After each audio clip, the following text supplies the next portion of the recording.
Hi everybody! Today I'm moving on to part 3 of my favourite colouring book artists little mini series, and I'm going to show you today all the pages I've coloured and all the books that I've got by Kerby Rosanes. I think this should be just enough pictures coloured there to give him his own little video, so I'll start with this one, Mythomorphia, working from the book that I've coloured the most in towards the book that I've coloured the least in, showing you all the books I've got and all the pages I've coloured. And this is the first book by Kerby that I actually bought quite early in my colouring career, and I'll show you all the pages I've coloured in this one. And they won't be in the order that I coloured them, they're just the order that they're actually in the book. So this is the first one. There we go. I'm not sure I can get the whole double page spread on film. They are fairly large books, but there we go. This is the first one. And this one was coloured for a challenge in a colouring group I belong to on Facebook. If I remember right, the challenge was to colour a page that you didn't really like. And I'm sorry, Kerby, but I really didn't like your gnomes. This is my least favourite page in this book, so this is the one I decided to colour. And I went for a complete rainbow theme with this one. Possibly could be a Pride Month colouring this one. June of 20, this one, so yeah. I was trying to channel my inner Lisa Frank for this one. If you remember Lisa Frank from way back in the 80s, she was very rainbow, very bright kind of designs, lots of rainbow, lots of sparkles. And this one I coloured with my W.H. Smith watercolours set, using pretty much every colour I've got on there, I think. Lots of white gel pen as usual. I might have added some glitter. I can't see any, unusually, no, I can't see any glitter. There is a lot of white gel pen and some silver gel pen, I think, going around the edges of the spots on these mushrooms. But yeah, I was actually quite pleased with that one when it was done, considering I didn't really want to colour this one. It's not a theme that I'm a particular fan of, and it was my least favourite page in the book, but it was really fun to do, just going wild with the colour. I think I did add in the rainbow in the background there, if I remember right. I could be wrong, but I think I did add that in, and these little pink and yellow clouds that I have going on in the sky. So yeah, I think I did add in the background. The rest just watercolours with some white gel pen and silver gel pen, I think. So yeah, really bright and cheerful once it was done. I really did enjoy doing all the mushrooms. I really do love colouring mushrooms, so that kind of made it fun, even though gnomes are not really a subject that I particularly love to colour. But there we go, that's the first one that I've coloured in this book. The next one we have is this one. This one I coloured with chalk pastels. Probably the first set, just the W.H. Smith set of chalk pastels in this one. I think this was before I bought the other set. So yeah, just using the chalk pastels fairly loosely, I think, in the background there, just giving some kind of broad areas of colour, especially in the background behind the creature. There's lots of white sparkles, and I went back on top of that with colouring pencils. I think that could have been W.H. Smith's colouring pencils. When was this from? June of 20, so it could have been W.H. Smith pencils. I think this green is a W.H. Smith one, or it could have been Arteza. I might have had my Arteza by then, I'm not entirely sure. But yeah, that one was chalk pastels as a base, just going very loosely with large areas of colour. I am going out around the outside of the actual elements that would be coloured in, with a very loose chalk pastel background. No glitter or anything on that one, I don't think. Just white pen, chalk pastel, and shading with coloured pencils. So there we go, that's my jackalope. Next we have this one. There we go. And I think this one, a challenge, another Facebook group challenge, this one. I can't remember if it was one to use lots of sparkles or one to do a winter scene. I can't quite remember, but this is the one I ended up picking for the challenge anyway. And this one was mainly with Arteza pencils, if I'm remembering right for this one. There is lots of glitter, which probably won't show up, but yeah, there we go, we got it going on the snow. The snow is covered in glitter. That could have been the Dovecraft glitter glue, I think, that I've got on the snow there. The rest of it are Arteza pencils. I tried to give a bit of a Northern Lights idea going on in the background there because of all the snow, really northern kind of feeling to this one. So I painted out all the sky with black acrylic, and I tried to put in some Northern Lights shining over the top of the mountains there, behind the mountains, in a sort of green, lime green colour, and I tried to make that reflect onto the snow in places and onto the water in this little river we've got down the bottom. There's a few snowflake stickers that I've stuck on this one, and it's silver snowflake stickers, and I did draw in some snowflakes myself with a white gel pen there, just to stand out against the black background. There is a few little crystals as well I've stuck on for our winter witch here, for a little icy breath going on. And I think this one might have been around very close to Christmas time. I was colouring this one, or the 11th of January, yeah, so it would have been around Christmas time I was actually colouring this one. This one did take a long time, probably a couple of weeks to do. And as I was saying, yeah, there is a couple of little stick-on crystals there for the winter witch's breath. We can see those there. Lots of sparkle on that one, but I think that was the theme of the challenge, if I'm remembering right. And yeah, that's one of my favourite Kerby pages that I've ever done, I think. I love the purple I've got going on in the background, because purple is my favourite colour. I brought it in for those mountains there, and I think that's quite effective. I do like the little white outlines on the edges of the trees there, kind of suggesting snow, and all the white sparkles, of course. That's what I love to do. So yeah, that was a really fun one. I do love the colour combination and the way that the winter witch herself with her red dress is standing out against the snow. So there we go. That's the next one that I coloured. Next we have this one, and this is my werewolf. Of course I've done it white, or as close to white as I could get. I always try and make my wolves white whenever I can, because of my white werewolf character. It's one of my favourite characters to play. This one is pretty much all, I think, looking at it, gouache and watercolour paint. The wolf herself is mainly gouache, and the ground we've got here is gouache. The sky galaxy effect is one of my first attempts at a watercolour galaxy background on a large scale. Not quite as effective as I would have liked it to be, but it does work with showing the shine of the moon there, with the colours tapering off. I think, yeah, if I remember right, I added in the city skyline in the background there, and that's supposed to represent Chicago. It's not entirely true to life, I did make it up, but yeah, it's supposed to represent Chicago because that's where my werewolf character lives, across the water there. And I've tried to make the sky reflect into the water with lots of white gel pen for the little caps of the ripples in the water. And yeah, I made the birds into ravens. As I've said a few times, my other half, he is big on ravens. They're his favourite animal. So I try to put those in also whenever I can. So I turn the birds into ravens. The bats are silver, either silver gouache paint. Yeah, I think actually they are silver gouache paint. I would have said maybe they were gel pen, but no. Looking at them, they are silver gouache paint with some white. I think that's actually white gouache paint outlining there, not actually white gel pen. The wolf herself does have white gel pen pretty much going over all the line art there, bringing in that fur texture that Kerby gave us originally. He does like to put in fur texture on his animals, so yeah, that one was super fun. And I do have a little tiny bit of glitter there. She's got sparkly slobber. If I can make that show up, probably not. Now I'm wanting it to, but yeah, she has got sparkly slobber in that one, and a little tiny bit of the Dovecraft glitter glue. And that's my werewolf.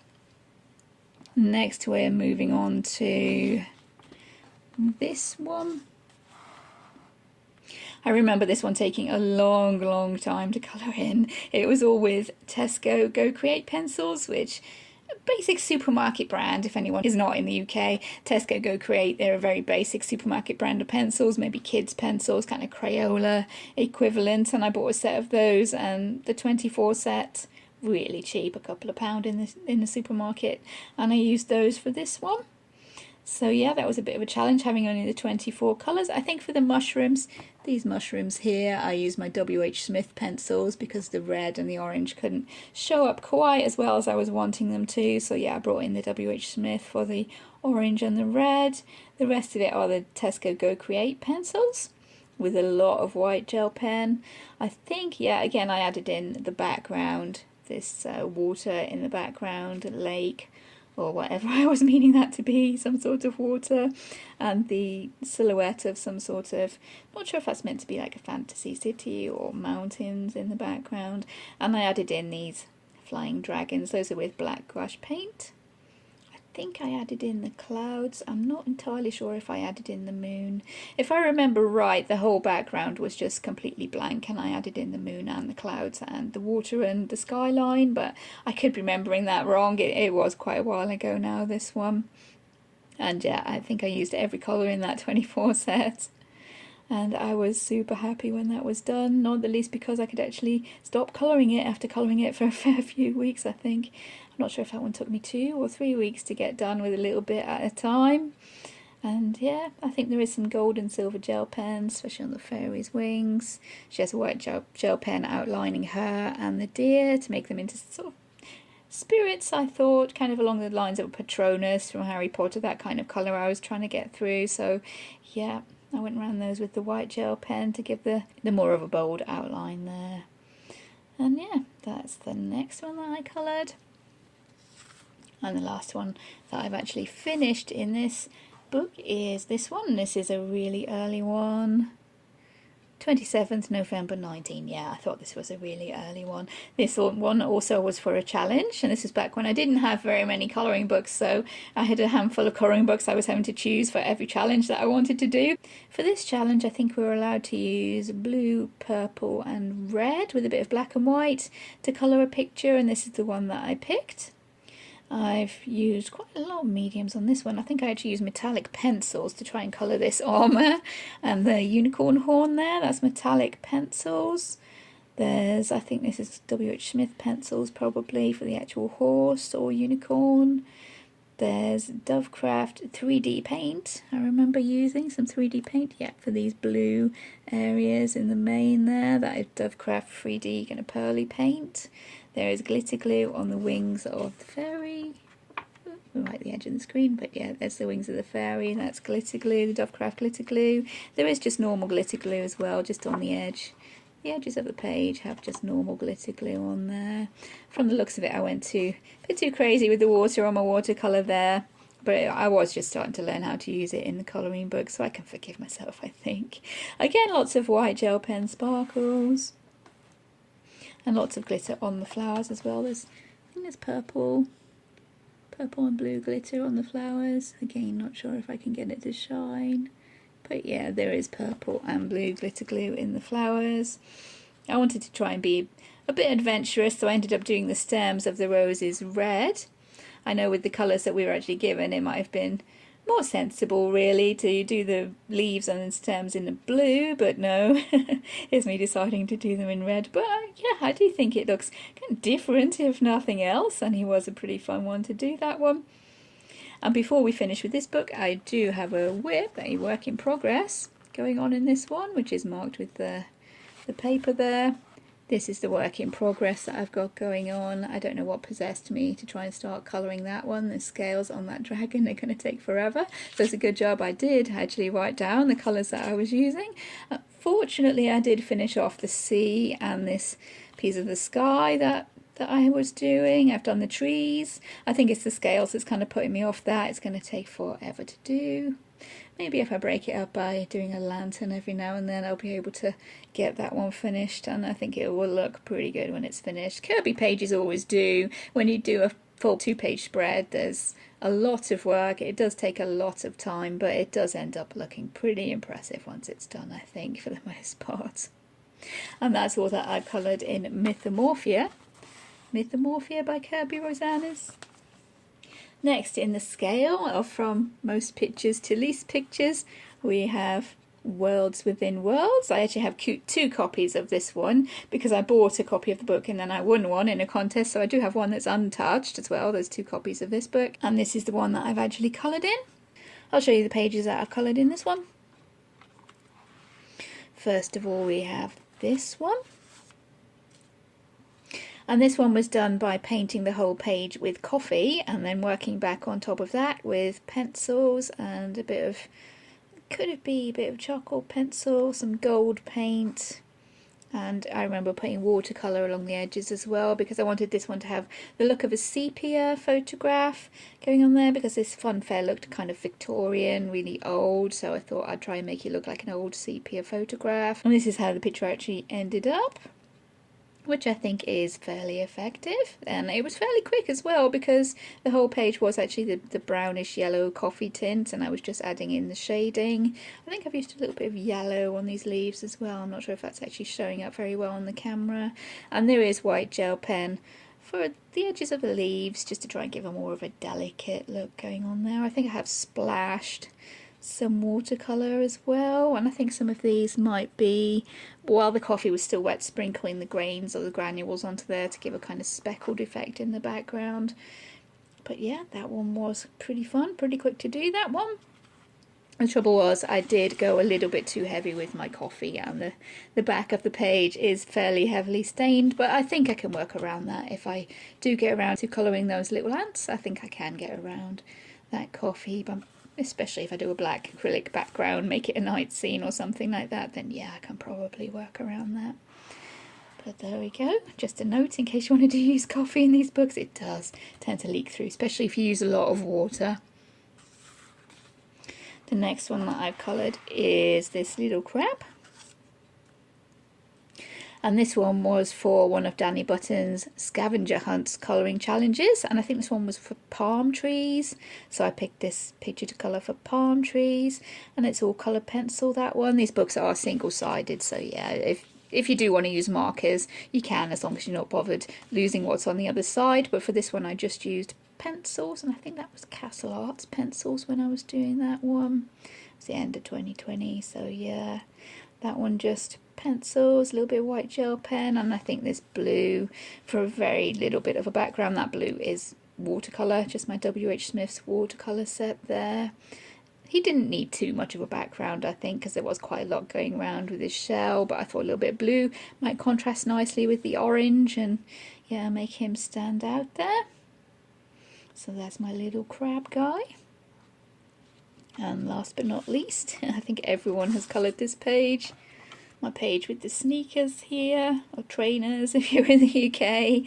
And for this one, my idea was to have a contrast between the background being monochrome or kind of grayscale, black and white, and I just coloured that with drawing pencils and with a little bit of charcoal, I think. The sky I did with a stick of graphite. I can't remember if I added in this outline of the trees here. It looks as if I might have done, given a bit of outline of trees for a bit of interest in the background there, and some clouds in the sky. And the shoes I did with my watercolours and shaded them with the pencils, trying to make them really bright. A bit of a rainbow starting from red at this end, going through to purple at this end, and there was a bit too much space for purple, so I added some pink as well. Not a true rainbow, but yeah, I think that is pretty effective. Yeah, that is my sneakers that I've coloured. In Worlds Within Worlds by Kerby Rosanes. And the rest of the books are a lot newer than these last couple, so these haven't got as many coloured in them. This one is a Mythomorphia, and I think that this is, I'm not sure if it's French or something like that, a French version, and it's actually got Mythomorphia and Geomorphia both together in one book. And please ignore the splashes of white paint I've got going on there. I am a bit of a messy worker. This happens to a lot of my books. But it's just the front cover, so I think I can live with that. And I just have one coloured in here, which is this one here. And again, this one was for a challenge, which I think was to colour a picture and add fireworks into the background, and this was my very failed attempt at actually colouring or painting fireworks. And I think originally I tried doing these lines with either a wax-based pencil or crayons or something like that, and then painting over the top with the watercolours, hoping that these lines would stay a lot truer than they actually did. It's not what I really expected. It's yeah, not as good as I would have liked it to be, but I worked on and finished the whole of it just for completionist sake, to have it done. The rest of the castle and the dragon are black gouache with just white gel pen for a few little highlights. The clouds, again, I tried to make it look as if the colours are coming from the fireworks and reflecting onto the clouds. I'm not sure I really managed to get the right effect I was looking for there. I think if I want to do that effect again, there will be a lot more practice in the works for that there, but it is what it is. So yeah, I'm calling it done, and that's the only one that I've got finished in this book, Mythomorphia, which does have, yeah, pictures from both Mythomorphia and Geomorphia in this issue. So there we go, that is from Mythomorphia by Kerby Rosanes. Next we're moving on to Alien Worlds by Kerby Rosanes, or Rosanes, I never know how to say his name, I probably interchange between the two quite freely, but here we go, this is Alien Worlds. I have one coloured in here and I think one whip, and the one I've coloured in here is this one. And for this one I did actually use my alcohol markers because the picture on the back is not one I'd really ever be interested in colouring. These space scenes he's got going on throughout this book, that's not anything I'd really be interested in colouring. So for this one I went in with my alcohol markers, and I wanted to keep this one pretty natural colours, the green and the brown, and then bring in a pop of colour for these accent areas. And to pick that one, it was one of those where I just picked a marker with my eyes closed and went for that. I ended up with this orange kind of apricot colour, so I worked with that, and I think that blends in really well. It does stand out from the green in the background, which is really good. It does actually work, so I was kind of surprised at that. I shaded on top of the alcohol markers just with my usual pencils, Castle Arts and Arteza, and lots of white gel pen for this steam coming up there. There is some glitter on this one as well. I think there's gold Dovecraft glitter glue. I'm not sure I can, yeah, there we go, on those round spheres in the background there. There might be a little bit on his body as well. I can't quite remember. There's definitely some on the patches of his crest on his head there. I'm not entirely sure if it was a crest or a hat of some description, but yeah, that's what we ended up with. They're aliens, it doesn't really matter, you can make them whatever you want, right? Go crazy with your colours, they're aliens.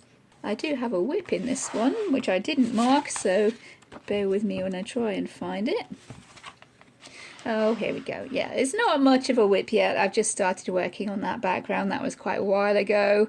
One evening when I didn't really have much to do, I picked up a few pencils and started shading in a bit of a pastel-y pink and purple sky going in there. Tried to add a few more sort of silhouettes of trees. The idea of more trees going back off into the forest there behind him. I'm not sure if I will get around to finishing that one, but just, as I said, to be a bit of a completionist and show you everything that I've done, that is the whip that I've got going on in Alien Worlds.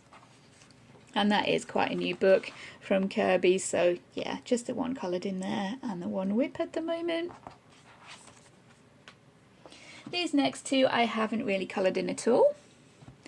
This one is a Mythomorphia. I do have a whip, as you can see by that tag there, but as a but, it's just this, the title page, and I was testing out my W.H. Smith pencils when I first got them, which was probably back in like 2018, 2019, and since then I haven't really gone back to it. There is a bit of glitter glue on that as well, and just the W.H. Smith pencils. I may eventually get around to finishing that, but yeah, I was just testing out mainly colour combinations, blending from one to another and seeing how I could make things look, come up with some combinations for leaves and stuff like that.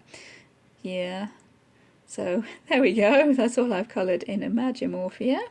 This one is more of a doodly kind of one, and to be honest, I'm not entirely big on that kind of doodly stuff he did used to do in his older books, but I picked this one up, I think because it was cheap on eBay or something at the time, way back when I was first deciding what it was that I do like to colour in. But yeah, as you can see, a lot more doodles and complicated things going on in the background of that one. There we go, that is Mythomorphia by Kerby Rosanes. And last but not least, we have Mythic World, and this one I'm sad to say I really have not coloured in yet at all. I haven't even started, not even any whips in this one. But this is a fairly new one. I got it just when it came out. Was it earlier this year? Yeah, I picked that one up and I really haven't gotten into that one yet. Although I would love to, because as I've said before, I am really into the mythological kind of myths and legends, weird creatures and stuff like that. So I think it will be quite fun, but I just haven't gotten around to doing that one yet. And there we go, and I didn't actually buy Fragile Worlds, in case anyone's wondering why I'm not showing Fragile Worlds. I didn't actually buy Fragile Worlds when Kerby brought that one out. I'm not entirely sure about that drawing style he's got going on in that one. It's a little bit too realistic for my taste, I think, and I don't really do well when I try to colour completely and totally true to life and realistically. I tend to get a bit stressed and bogged down, and I don't really enjoy doing it so much. I like to colour the more semi-realistic, kind of a little bit stylized sort of drawing. So yeah, I'm still on the fence about that one, whether I would actually enjoy colouring in fragile worlds. Of course, animals, I do love animals. I have nothing against the subject matter, but yeah, being realistic and yeah, really trying to make things look photographically real, that's not really something that I enjoy. So I haven't actually bought the fragile worlds yet, and that is the extent of my collection of Kerby Rosanes colouring books and all the pages that I've coloured in those. For the rest of the artists, there might be quite a while before I get on to actually filming the rest of this little series, because I need to figure out which artists to put together into a video. None of the other artists that I've picked out have really got enough pictures coloured all together. Some of them only one or two. So yeah, none of them have got enough pictures to make their own video, so I'm going to have to think about which ones to put together in the next couple of videos. But hopefully I'll get onto those pretty soon. And until then, thank you for watching. Take care, and I'll see you in future videos. Bye!